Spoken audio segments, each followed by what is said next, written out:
వర్తమానం వార్తలకు స్వాగతం. నేను మీ ఉదయ్ కుమార్. ఈరోజు వార్తల్లోని ముఖ్యాంశాలు. ముగిసిన అసద్ శకం, సంబరాలు చేసుకున్న సిరియన్లు.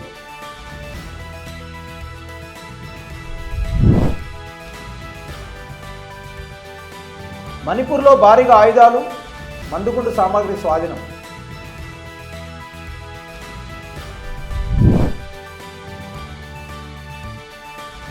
కస్టోడియల్ టార్చర్ కేసులో గుజరాత్ మాజీ ఐపీఎస్ అధికారి సంజీవ్ భట్ నిర్దోషి.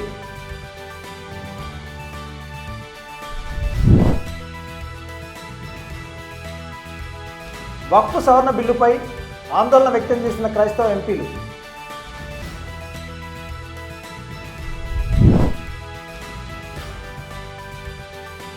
అయోధ్య వివాదంపై సుప్రీం తీర్పు న్యాయాన్ని అపహాస్యం చేసిందన్న జస్టిస్ నారిమన్.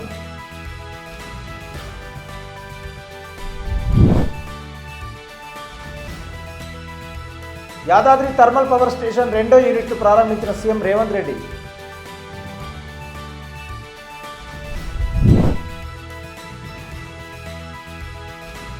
కాంగ్రెస్ ప్రభుత్వం మొదటి వార్షికోత్సవం సందర్భంగా అద్భుతమైన ఎయిర్ షో.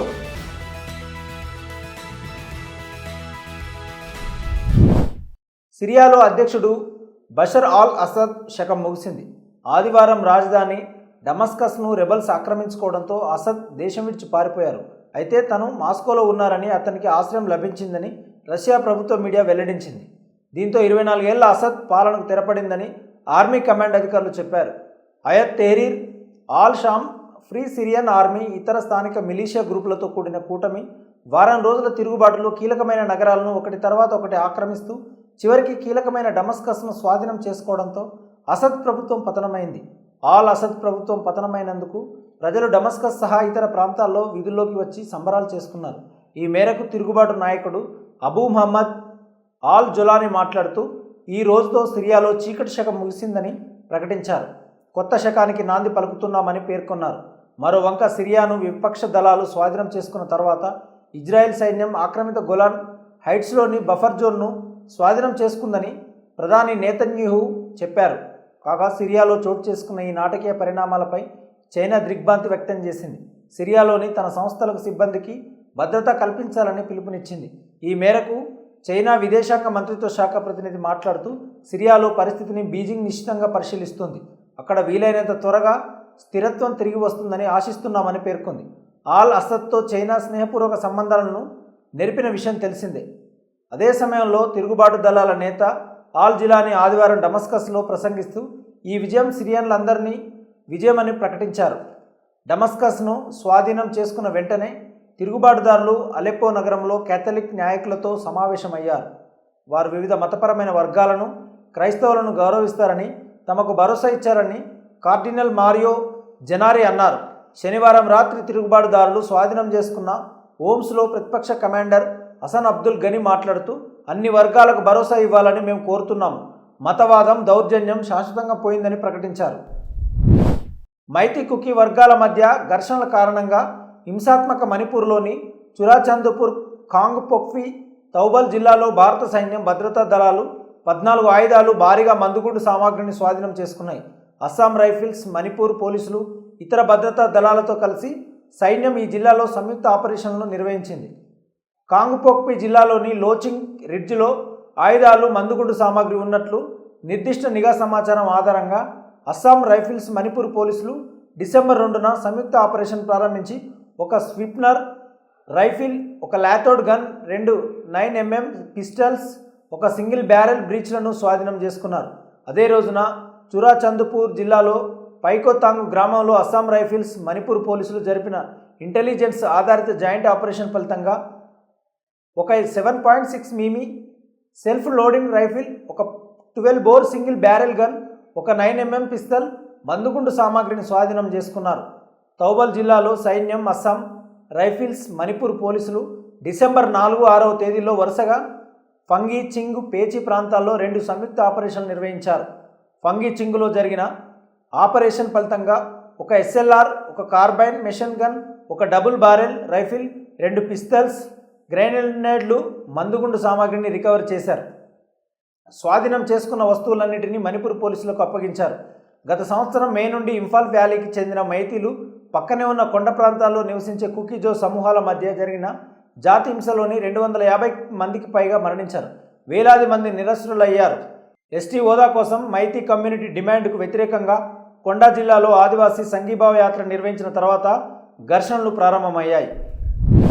దశాబ్దాల నాటి కస్టోడియల్ టార్చర్ కేసులో గుజరాత్ మాజీ ఐపీఎస్ అధికారి సంజీవ్ భట్ను అక్కడి స్థానిక కోర్టు నిర్దోషిగా ప్రకటించింది. గుజరాత్లోని పోర్బందర్లోని ఒక న్యాయస్థానం 1997 నాటి ఈ కేసులో నేరాన్ని నిరూపించడంలో ప్రాసిక్యూషన్ విఫలమైంది. ఈ మేరకు Porbandar court additional chief judicial magistrate Mukesh Pandya తీర్పును వెలువరించారు. సంజీవ్ భట్పై నమోదైన అభియోగాలను నిరూపించే సరైన సమగ్రమైన సాక్ష్యాలు లభించలేదు. దీంతో బెనిఫిట్ ఆఫ్ డౌట్ ప్రకారం సంజీవ్ భట్ను నిర్దోషిగా తేల్చామని న్యాయస్థానం వెల్లడించింది. ఈ కేసు నమోదైన సమయంలో సంజీవ్ భట్ పోర్బందర్ జిల్లా ఎస్పీగా పనిచేస్తున్నారు. ఐపీసీ సెక్షన్లు 330, 324 కింద ఆయనపై అభియోగాలు మోపారు. నేరాన్ని ఒప్పుకోవాలంటూ నరణ్ జాదవ్ అనే వ్యక్తిని కస్టడీలో టార్చర్ చేశారన్న ఆరోపణలు ఉన్నాయి. విధి నిర్వహణలో పనిచేస్తున్న ప్రభుత్వ ఉద్యోగిగా భట్ను ప్రాసిక్యూట్ చేయడానికి అవసరమైన అనుమతి పొందలేదని కోర్టు పేర్కొంది. బెదిరింపులు, ప్రమాదకరమైన ఆయుధాల వాడకంతో సహా శారీరక, మానసిక హింసల ద్వారా ఫిర్యాదుదారుని ఒప్పుకోమని బలవంతం చేశాడని నిర్ధారించడంలో ప్రాసిక్యూషన్ విఫలమైందని కోర్టు పేర్కొంది. ఈ తీర్పులో సంజీవ్ భట్ను నిర్దోషిగా ప్రకటించినప్పటికీ అతనిపై మిగతా కేసులు అలాగే ఉన్నాయి. కాగా సంజీవ్ భట్ ప్రస్తుతం జామ్నగర్లో 1990 కస్టడీ డెత్ కేసులో జీవిత ఖైదును అనుభవిస్తున్నారు. అంతేకాదు, మొన్న మార్చిలో రాజస్థాన్కు చెందిన న్యాయవాదిని డ్రగ్స్ కేసులో ఇరికించేందుకు ప్రయత్నించారన్న ఆరోపణలపై బనస్కంత జిల్లాలోని పాలన్పూర్ కోర్టు అతనికి 20 సంవత్సరాల జైలు శిక్ష విధించింది. విపక్ష కూటమికి చెందిన క్రైస్తవ పార్లమెంటు సభ్యులు వక్ఫ్ సవరణ బిల్లుపై ఆందోళన వ్యక్తం చేశారు. రాజ్యాంగంలోని మైనార్టీల హక్కులను ప్రభావితం చేసే వక్ఫ్ సవరణ బిల్లుపై క్రైస్తవులు సూత్రప్రాయమైన వైఖరిని తీసుకోవాలని భారత క్యాథలిక్ బిషప్ల కాన్ఫరెన్స్కు చెందిన ఎంపీలు చెప్పారు. డిసెంబర్ 3న న్యూఢిల్లీలో సిబిసిఐ ఏర్పాటు చేసిన సమావేశంలో దాదాపు 20 మంది ఎంపీలు పాల్గొన్నారు.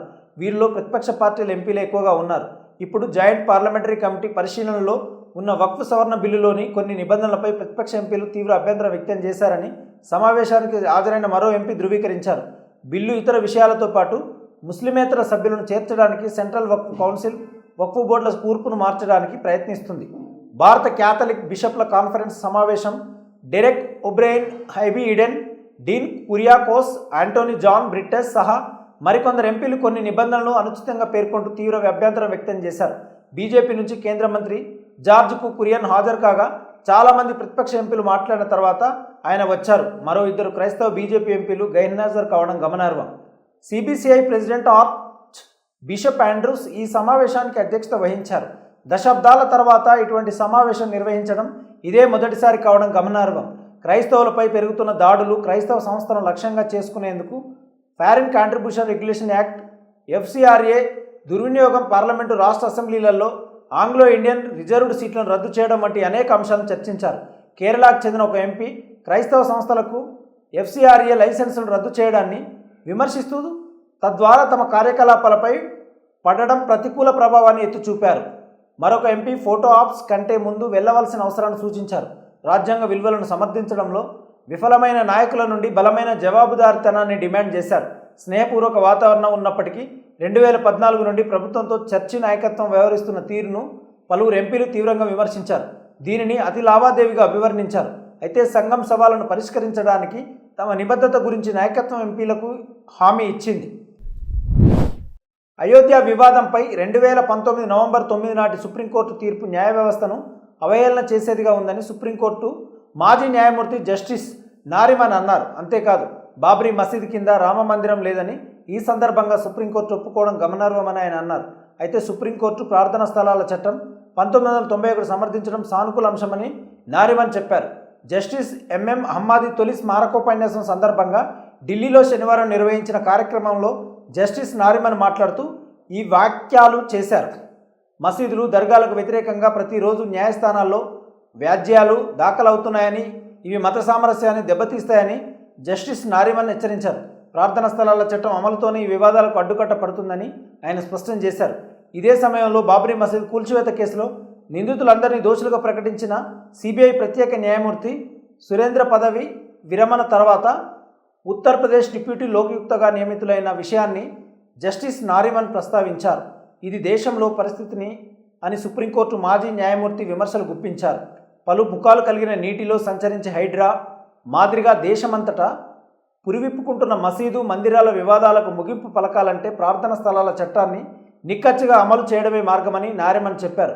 మసీదులపై, దర్గాలపై ఒక కేసు తర్వాత మరో కేసు నమోదవుతూనే ఉంది. ఇది మత విద్వేషాలకు దారితీస్తుంది.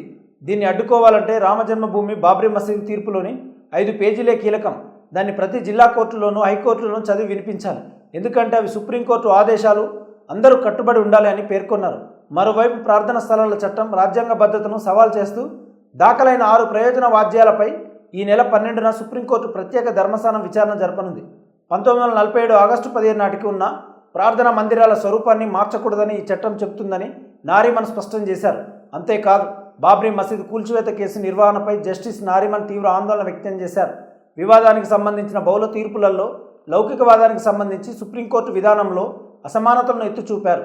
బాబ్రీ మసీదు కింద రామ మందిరం లేదని కోర్టు గుర్తించగా మసీదు కింద ఉన్న నిర్మాణం బహుశా దేవాలయమని గమనించడం సందేహాస్పదంగా ఉందని, ఏఎస్ఐ సర్వేలో బౌద్ధ, జైన కళాఖండాలు కూడా ఆ స్థలంలో ఉన్నాయని ఆయన అన్నారు. నల్గొండ జిల్లా దామర్చర్ల వద్ద 800 మెగావాట్ల విద్యుత్ ఉత్పత్తి సామర్థ్యం కలిగిన యాదాద్రి థర్మల్ పవర్ స్టేషన్ 2వ యూనిట్ను ముఖ్యమంత్రి రేవంత్ రెడ్డి ప్రారంభించారు. దీనిని Telangana power generation corporation limited నిర్మించింది. ఈ పవర్ స్టేషన్ 1133 హెక్టార్లలో విస్తరించి ఉంది. ఇక్కడ ఒక్కొక్కటి 800 మెగావాట్ల సామర్థ్యంతో మొత్తం 5 విద్యుత్ ఉత్పత్తి యూనిట్లను నిర్మిస్తున్నారు. 2023 అక్టోబర్ నాటికి మొత్తం 5 యూనిట్లను పూర్తి చేయాలని మొదటి షెడ్యూల్ చేశారు. అయితే కోవిడ్ మహమ్మారి, నేషనల్ గ్రీన్ ట్రిబ్యునల్ నుండి క్లియరెన్స్లో జాప్యం మొదలైన అడ్డంకుల కారణంగా యాదాద్రి పవర్ స్టేషన్ నిర్మాణంలో జాప్యం చోటు చేసుకుంది. యాదాద్రి థర్మల్ పవర్ స్టేషన్ 2వ యూనిట్ ప్రారంభోత్సవం సందర్భంగా ప్లాంటులోని కొత్త యూనిట్ల కార్యకలాపాలు, విద్యుత్ ఉత్పత్తి గురించి జెన్కో ఇంజనీర్లు ముఖ్యమంత్రికి వివరించారు. ఈ సందర్భంగా సీఎం రేవంత్ రెడ్డి మాట్లాడుతూ యాదాద్రి పవర్ స్టేషన్లోని మిగిలిన 3 దశలను మార్చి 2025 నాటికి పూర్తి చేస్తామని ప్రకటించారు.